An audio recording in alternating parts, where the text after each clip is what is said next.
Hi అండి, అందరికీ నమస్కారం. Welcome to my YouTube channel. ఈ వీడియోలో చంద్రబాబుకి కేంద్ర హోంశాఖ భారీ శాఖ అయితే ఇవ్వడం జరిగింది.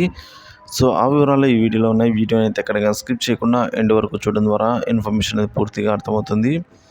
అలాగే వీడియో నచ్చినట్లయితే ఒక లైక్ చేయండి. ఇంకా సబ్స్క్రైబ్ చేసుకున్నట్లయితే మన ఛానల్ సబ్స్క్రైబ్ చేసుకోవడం ద్వారా నేను చేసే ప్రతి ఒక్క వీడియో మీ వరకు రీచ్ అవుతుంది. ఎట్టకేలకు అధికార పార్టీ కోరికను మోదీ, అమిత్ షా నెరవేర్చనున్నారండి. బీజేపీ అగ్రనేతలైన మోదీ, అమిత్ షా ఏపీ ఎన్నికల ప్రచారానికి రావాలని వైసీపీ కోరుకోవడానికి బలమైన కారణమైతే ఉంది. ప్రస్తుతం ముస్లిం రిజర్వేషన్లపై రెండు తెలుగు రాష్ట్రాల్లో పెద్ద ఎత్తున చర్చ సాగుతోంది. తెలంగాణ బీజేపీ మేనిఫెస్టోలో మతపరమైన రిజర్వేషన్లు రద్దు చేస్తామని స్పష్టం చేసింది.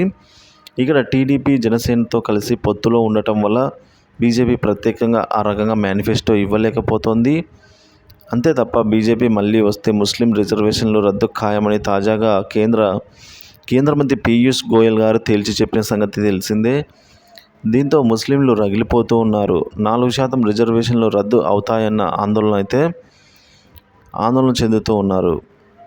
అదేవిధంగా గతంలో వైఎస్ఆర్ ఇచ్చిన 4% రిజర్వేషన్లను రద్దు చేస్తే విద్య, ఉద్యోగ తదితర అంశాల్లో భారీగా నష్టపోతామని ముస్లింలు బాధపడుతూ ఉన్నారు.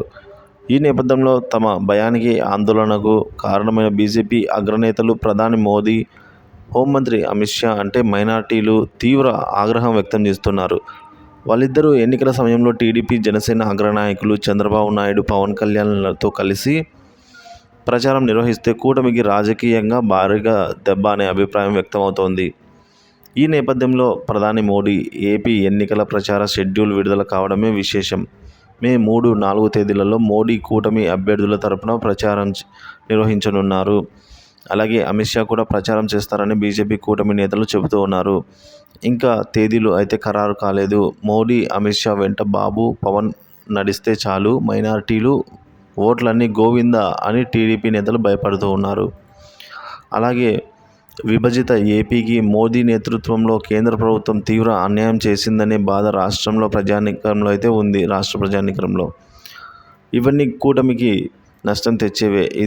ఇదే సందర్భంలో వైసీపీ కోరుకోకుండానే వచ్చే ప్రయోజనాన్ని పలువురు చెబుతూ ఉన్నారు.